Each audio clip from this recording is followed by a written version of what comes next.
பேரவை நேரலையில் எதிர்க்கட்சியினரை காட்டாததை விமர்சித்துள்ள எதிர்க்கட்சித் தலைவர் எடப்பாடி பழனிசாமி ஆளும் கட்சி வரிசையோடும் சபாநாயகரோடும் சட்டப்பேரவை முடிந்துவிட்டதா என்று கேள்வி எழுப்பியுள்ளார்.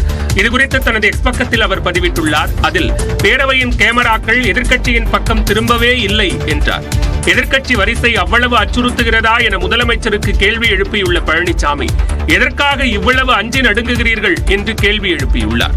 மேலும் யார் அந்த சார் என்ற நீதிக்கான கேள்வி தங்களை அவ்வளவு உறுத்துகிறது என்றால் யாரை காப்பாற்ற இந்த அரசு முயற்சிக்கிறது என்று மீண்டும் கேட்பதாக பதிவிட்டுள்ளார்.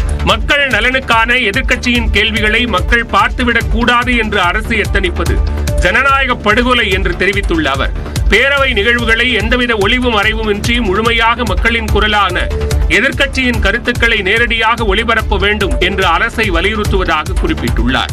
மேலும் தமிழ்நாடு சட்டமன்றம் பொதுமக்களின் தேவையை சபையேற்றி சட்டமியற்றி திட்டமியற்றி செயல்படும் மக்களின் மேடை என்றும் திமுகவின் பொதுக்கூட்ட மேடை அல்ல என்றும் எடப்பாடி பழனிசாமி தெரிவித்துள்ளார். உயர்கல்வியில் தமிழ்நாடு முதலிடத்தில் இருப்பதை காண பொறுக்காத வயிற்றெரிச்சலில் நம்மை கீழே தள்ள முயற்சி நடப்பதாக முதலமைச்சர் மு க ஸ்டாலின் குற்றம் சாட்டியுள்ளார். இதுகுறித்து முதலமைச்சர் தனது எக்ஸ் பக்கத்தில் வெளியிட்டுள்ள பதிவில் கல்லூரிகளில் பேராசிரியர்களுக்கு ஊதியம் தருவது முதல் மாணவர்களுக்கான அனைத்து செலவுகளையும் மாநில அரசு செய்வதாக குறிப்பிட்டுள்ளார். ஆனால் பல்கலைக்கழகங்களுக்கு வேந்தராக இருந்து நிர்வகிப்பதோ எங்கிருந்தோ வந்த ஆளுநர் என்று கூறியுள்ள அவர் இதையெல்லாம் மிஞ்சும் கொடுமையாக துணைவேந்தரையும் மத்திய அரசால் அனுப்பப்பட்ட ஆளுநரே நியமிக்கலாம் என்று UGC தனது விதிகளை திருத்துமானால் உயர்கல்வியின் நிலை என்னவாகும் என்று வினவியுள்ளார். உயர்கல்வியில் தமிழ்நாடு முதலிடத்தில் இருப்பதை காண பொறுக்காத வயிற்றெரிச்சலில் நம்மை கீழே தள்ளும் அப்பட்டமான முயற்சியாகத்தான் UGC விதிகளில் திருத்தம் கொண்டுவரப்பட்டிருப்பதாக சாடியுள்ள முதலமைச்சர் தமிழர்களின் ஒன்றுபட்ட குரலுக்கு மத்திய அரசு செவி சாய்க்காவிட்டால் மக்கள் மன்றத்தையும் நீதிமன்றத்தையும் நாடி வெல்வோம் என்று சூளுரைத்துள்ளார். இந்நிலையில் UGC விதிகளுக்கு எதிராக தமிழ்நாடு மாணவர் இயக்கங்களின் கூட்டமைப்பு சார்பில் சென்னை வள்ளுவர் கோட்டத்தில் இன்று ஆர்ப்பாட்டம் நடைபெறவுள்ளது. இதில் திமுக மாணவர் அணியும் பங்கேற்க உள்ளது. பெரியார் குறித்து சர்ச்சையாக பேசிய சீமானுக்கு எதிராக போராட்டங்கள் நடந்தன. பெரியார் குறித்த சர்ச்சை பேச்சை கண்டித்து சீமானின் வீட்டை முற்றுகையிட முயன்றவர்களை காவல்துறையினர் கைது செய்தனர். கடலூர் மாவட்டம் வடலூரில் செய்தியாளரிடம் பேசிய சீமான் பெரியார் குறித்து சர்ச்சையான கருத்துக்களை முன்வைத்தார். இதற்கு கடும் விமர்சனங்கள் எழுந்திருக்கின்றன. இந்நிலையில் பெரியார் குறித்து கூறிய கருத்துக்கான ஆதாரத்தை கேட்டு நீலாங்கரையில் உள்ள சீமானின் வீட்டிற்கு தந்தை பெரியார் திராவிடர் கழக தலைவர் ராமகிருஷ்ணன் தலைமையில் தொண்டர்கள் நேரில் செல்ல முயன்றனர். சீமான் வீட்டருகே நாம் தமிழர் கட்சி தொண்டர்கள் கூடியிருந்த நிலையில் தந்தை பெரியார் திராவிடர் கழகத்தினரை காவல்துறையினர் தடுத்து நிறுத்தி கைது செய்தனர்.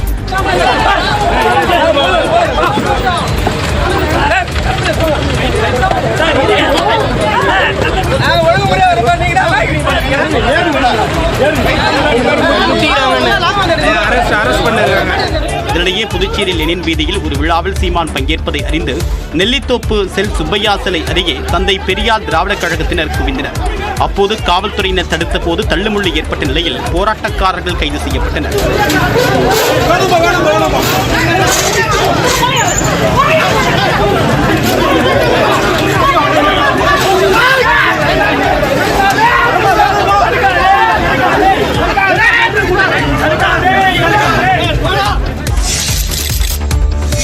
பெரியார் தொடர்பான சீமானின் கருத்துக்கு திமுக மற்றும் திராவிட இயக்கங்களில் இருந்து கடும் எதிர்ப்புகள் எழுந்திருக்கக்கூடிய சூழ்நிலையில் திராவிடம் பேசுவதை நிறுத்தும் வரை பெரியார் குறித்து பேசுவேன் என்று சீமான் தெரிவித்துள்ளார்.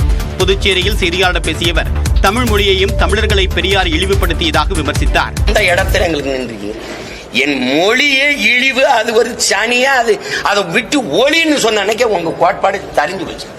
பெரியாரின் நூல்களை அரசுடைமையாக்கிவிட்டு தான் பேசிய கருத்துக்கு ஆதாரம் கேளுங்கள் என்றும் சீமான் காட்டமாக பேசினார்.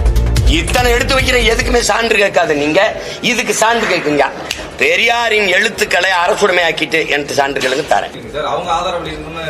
ஏங்க நீங்க எழுதுற புத்தகத்தை நீங்க முடக்கி வீட்டுக்கு தனி சொத்தா வச்சுக்கிட்டேன் ஆதாரம் கேட்டா அதுக்குள்ளதான் இருக்கு, எடுத்து வெளியிடுங்க. முன்பு தெளிவு இல்லாததால் பெரியாரை ஆதரித்ததாகவும் தற்போது தெளிவு வந்து விட்டதால் எதிர்ப்பதாகவும் சீமான் குறிப்பிட்டார். மாறி மாறி பேசல, படிச்சதானே நான் படிக்கிறேன், படிச்சுக்கிட்டே வரும்போது தெளிவு வருது. பெண்ணிய உரிமை, பகுத்தறிவு, சமூக நீதி ஆகியவற்றுக்காக பெரியார் மட்டும்தான் போராடினார் என்பதை ஏற்கவில்லை என்றும் சீமான் குறிப்பிட்டார். பெரியார் பேசியதாக சீமான் கூறிய சர்ச்சை கருத்துக்கு ஆதாரம் இருப்பதாகவும் இந்த விவகாரத்தில் சீமானுக்கு ஆதரவு தெரிவிப்பதாகவும் பாஜக மாநில தலைவர் அண்ணாமலை தெரிவித்துள்ளார். பெரியார் எங்க சொன்னாரு, எந்த புத்தகத்துல சொன்னாரு, அதற்கான எவிடன்ஸ் எல்லாம் நான் கொடுக்கிறேன். சீமானை நான் சப்போர்ட் பண்ணி எவிடன்ஸ் நான் கொடுக்கிறேன். அதை பொதுவெளியிலே பேச வேண்டிய அவசியம் இல்லைங்கிறது என்னுடைய கருத்துங்க. அதனால சீமான் யாராச்சும் போலீஸ்காரங்க வீட்டுக்கு வந்தாங்கன்னா அந்த புத்தகத்தையும் காப்பியும் கொடுத்தா போதும், வேற எது வேண்டாம். பட் நான் அந்த கருத்தை பொதுவெளியில பேச விரும்பல. இதனிடையே சீமான் மீது நடவடிக்கை எடுக்க கோரி திமுக சட்டத்துறை சார்பில் சென்னை மாநகர காவல் ஆணையர் அலுவலகத்தில் புகார் அளிக்கப்பட்டது. இதேபோல திராவிடர் விடுதலைக் கழகம் சார்பிலும் புகார் மனு அளிக்கப்பட்டது. தமிழர் முன்னேற்றப் படை தலைவர் வீரலட்சுமி அளித்த புகாரில் பெரியார் குறித்து சீமான் ஆதாரமற்ற கருத்துக்களை தெரிவித்திருப்பதாக குற்றம் சாட்டியுள்ளார். பல்வேறு மாவட்டங்களிலும் காவல் நிலையங்களில் சீமானுக்கு எதிராக புகார் அளிக்கப்பட்டுள்ளது. பெரியாரை பற்றி விமர்சிக்க எல்லாருக்கும் உரிமை உண்டு. ஆனால் அவர்கள் பைத்தியக்காரர்களாக இல்லாமல் அந்த வெறிபிடித்த நாய்கள் மாதிரி குறைக்கின்றவர்களுக்கு பதில் சொல்ல முடியாது. சீமான் பத்தி பேசுறதுக்கு அண்ணாமலை ஆதரவு தெரிவிக்கிறார். ஆமா, ஒரு பைத்தியம் இன்னொரு பைத்தியத்தோட சேர்றது இயல்பா. தாய் மகளுடனான உறவை கொச்சைப்படுத்தும் வகையில் பெரியார் பேசியதாக கூறிய சீமானுக்கு திராவிடர் கழக தலைவர் கி வீரமணி அளித்த பதிலடிதான் இது. சென்னை எழும்பூரில் திராவிடர் கழகத்தின் சட்டத்துறை சார்பில் நீதித்துறையிலும் சமூக நீதி கோரி ஆர்ப்பாட்டம் நடைபெற்றது. அப்போது பேசிய கி வீரமணி, பெரியார் பகுத்தறிவாதியா இல்லையா என்று சில பைத்தியக்காரர்கள் ஆச்சரியப்படுவதாக கூறினார். பகுத்தறிவு இல்லாதவன் பைத்தியக்காரன் என்றும் அவர்களுக்கு மனநல மருத்துவமனையில் வைத்தியம் அளிக்க வேண்டும் என்றும் தெரிவித்தார். நீதித்துறையை திருடுவதற்கு சிலர் முயற்சி செய்வதாகவும் இதனை திசை திருப்ப யாரோ தூண்டுதலின் பேரில் பெரியார் பற்றி சீமான் பேசியிருப்பதாகவும் கி வீரமணி விமர்சித்தார். பெரியார் பற்றிய சர்ச்சை பேச்சு தொடர்பாக நாம் தமிழர் கட்சியின் ஒருங்கிணைப்பாளர் சீமான் மீது வழக்கு பதிவு செய்யப்பட்டுள்ளது. வெள்ளிக்கிழமை செய்தியாளர்கள் சந்தித்த சீமான் பெரியார் கூறியதாக சர்ச்சைக்குரிய கருத்துக்களை தெரிவித்தார். இதற்கு திமுக மற்றும் திராவிட இயக்கங்களை சேர்ந்த பலரும் எதிர்ப்பு தெரிவித்து வருகின்றனர். இந்த சூழ்நிலையில் திராவிடர் கழகத்தின் சார்பில் கடலூர் மாவட்ட காவல் கண்காணிப்பாளர் அலுவலகத்தில் சீமான் மீது கைது நடவடிக்கை எடுக்க கோரி புகார் மனு வழங்கப்பட்டது. இதனைத் தொடர்ந்து வடலூர் காவல் நிலையத்தில் சீமான் மீது 2 பிரிவுகளின் கீழ் வழக்கு பதிவு செய்யப்பட்டுள்ளது. கலவரத்தை தூண்டக்கூடிய விதமாக பேசுவது மற்றும் பொது அமைதிக்கு குந்தகம் விளைவிப்பது, அவதூறு கருத்துக்களை பேசுவது உள்ளிட்ட பிரிவுகளில் வழக்கு பதிவு செய்யப்பட்டுள்ளது. இதேபோன்று தமிழ்நாடு முழுவதும் பல்வேறு மாவட்டங்களில் சீமான் மீது காவல்துறையில் புகார் அளிக்கப்பட்டுள்ளது. கோவையில் மாட்டிறைச்சி கடை வைத்திருப்பவர்களை மிரட்டிய பாஜக நிர்வாகி மீது காவல்துறையினர் 4 பிரிவுகளின் கீழ் வழக்கு பதிவு செய்தனர். உடையாம்பாளையம் பகுதியில் ரவி ஆபிதா தம்பதியினர் தள்ளுவண்டியில் பீப் சில்லி கடை வைத்திருந்தனர். அங்கு மாட்டிறைச்சி விற்பனை கூடாது என பாஜக ஓபிசி பிரிவின் மாநகர மாவட்ட செயலாளர் சுப்பிரமணி என்பவர் மிரட்டிய வீடியோக்கள் சமூக வலைதளங்களில் பரவின. இது தொடர்பாக பாதிக்கப்பட்டவர்கள் மாநகர காவல் ஆணையாளர் அலுவலகத்தில் புகார் அளித்தனர். குடும்பத்துக்கெல்லாம் பாதுகாப்பு வேணுங்க, எங்க உயிருக்கு பாதுகாப்பு கண்டிப்பா வேணும். அங்க கடைக்கு போறதுக்கு பர்மிஷன் அவனை அரெஸ்ட் பண்ணணுங்க மெயினா. ஏன்னா தகாத முறையில வந்துட்டு ஒரு லேடிஸ் கிட்டயே ஒரு மரியாதை இல்லாம பேசலாம். எங்க கிட்ட அந்த அளவுக்கு வசதி இல்லைங்க. ஏன்னா நாங்கெல்லாம் அன்னன்னைக்கு சம்பாரிச்சாதான் எங்களுக்கு. இந்த விவகாரம் தொடர்பாக தமிழக முஸ்லிம் முன்னேற்ற கழகத்தினரும் மாநகர காவல் ஆணையாளர் அலுவலகத்தில் புகார் அளித்தனர். அதன் அடிப்படையில் பாஜக நிர்வாகி சுப்பிரமணி மீது துடியலூர் காவல்துறையினர் வழக்கு பதிவு செய்துள்ளனர். கிரிமினல் குற்ற எண்ணத்துடன் மிரட்டுவது, சாதி மத அடிப்படையிலான பகைமையை ஏற்படுத்த முயற்சி செய்தல் உள்ளிட்ட 4 பிரிவுகளில் வழக்கு பதிவு செய்யப்பட்டுள்ளது. இதனை கண்டித்து ஊர் மக்கள் சாலை மறியலில் ஈடுபட்டனர். கோவிலை சுற்றி அசைவ கடைகள் வைக்கக்கூடாது, சுப்பிரமணியன் மீது பதியப்பட்ட வழக்கை திரும்ப பெற வேண்டும் என்பது உள்ளிட்ட கோரிக்கைகளை வலியுறுத்தி முழக்கங்களை எழுப்பினர்.